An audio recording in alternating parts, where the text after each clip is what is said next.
Barakim Habarim, welcome to Messianic Movement Ministries. I'm Stephen Bruck. You know who you are, and it's the 25th day of March 2022, and we are doing the Parsha called Shemini, which means eighth. And in these chapters, Leviticus 9 through 11, we read about how on the eighth day, Moses called Aaron and his sons to make sacrifice for themselves, then, having been cleansed by means of their sacrifice, to make sacrifice for the people. Moses explains that when doing things in this manner, the Lord will then appear to them. So Aaron did as Moses commanded, which was in accordance with the instructions God gave to Moses.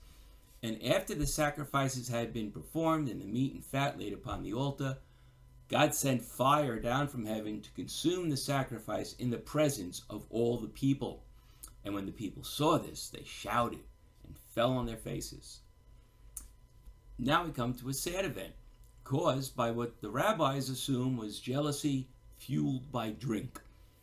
Aaron's two eldest sons, Nadab and Abihu, put fire and incense in their censers. Now this was fire which was not from the altar, it was not the holy fire, and they made offering to the Lord. Well, this was not only wrong, but sinful, because they were not doing the right thing the right way. And so God punished them by sending his fire to destroy them. In other words, he killed them.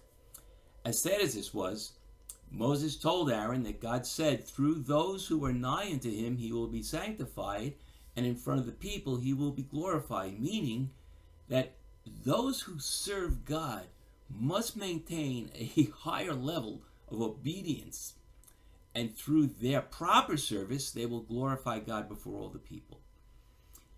As such, when Nadab and Abihu offered strange, meaning unjustified and improper, fire before God, they neither sanctified nor glorified God, and their assumed purpose was to glorify themselves in showing that they could also do what their father was doing. In other words, they were jealous and they wanted to do it also.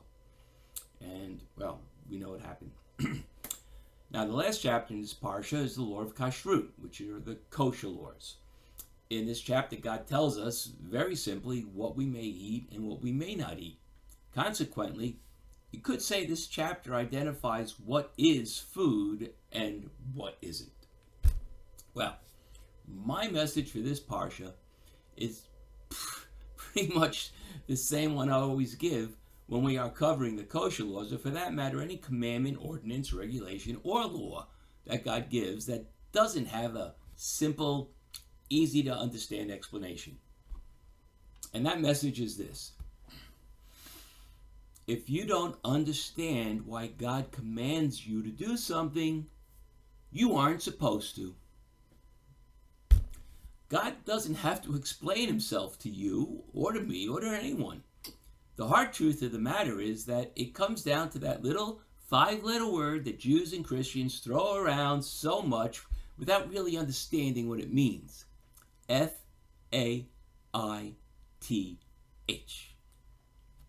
It is really so simple. There's no need to complicate things, although complicating things is what humans love to do. We can't just obey. We have to know why we should obey. All right, hey, here's the best reason you can have to obey. God promises you will be blessed when you obey him. Ooh. You can find a very detailed listing of all the blessings you receive when you obey God in Deuteronomy chapter 28.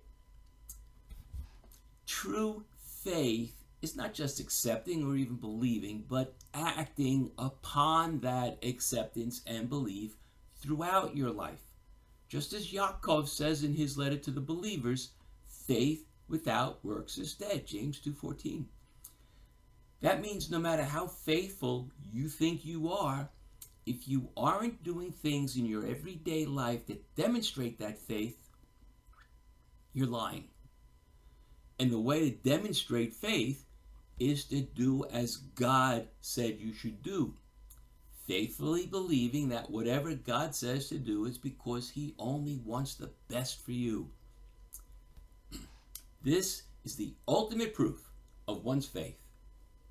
Obeying without questioning. I don't need to know why. I can have a lamb sandwich anytime I want to, but if I want pork rinds while watching TV, well, that's forbidden. I don't need to understand why God says some animals are clean and all others are unclean. I don't need to understand why some fish are good to eat and others aren't. What I do need to know is what God tells me to do. I don't need to know why. So, hey, either you trust God to have your best interest at heart, or you don't. Either you believe that God knows what he's doing, or you don't.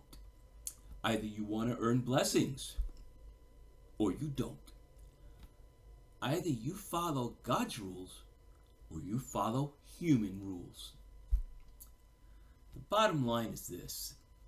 You aren't supposed to understand why God tells you what to do, but you are supposed to obey him. Well, thank you for being here. And please, share these messages with everyone you know.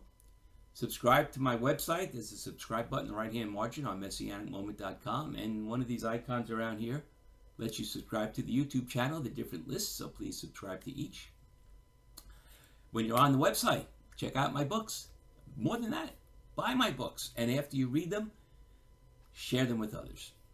And when you're on Facebook, look for my discussion group. It's called Just God's Word. Please join it. Add to the conversation. Let's drosh. But please, if you do want to join it, read and agree to the rules. And remember that I always welcome your comments. My friends, that's it for this week. So, Yitrot and Shabbat Shalom.